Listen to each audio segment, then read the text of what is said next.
Castello Sforzesco is a real castle right in the Milan downtown.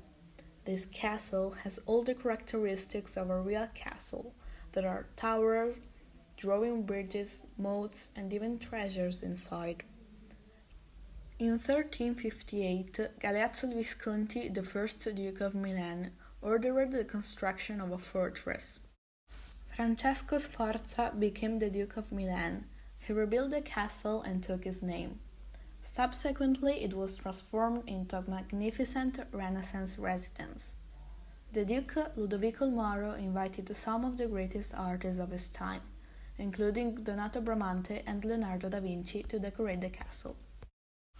After Castello Sforzesco was restored by Luca Beltrami in 1893, it assumed a cultural function, and nowadays there are several museums with sculptures, paintings, frescoes, and exhibitions on display.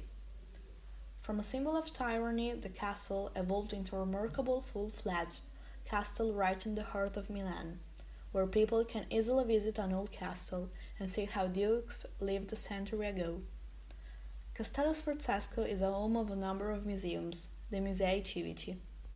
The collection of archaeological museum, which contains prehistoric and Egyptian artifacts, can be viewed in the basement floor around the ducal courtyard.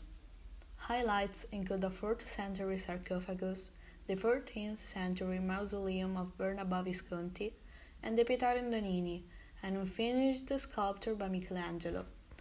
The first floor contains the furniture collection and the art gallery. In the first and the second floor of the Rocchetta House there are museums of musical instruments from 16th to 19th century.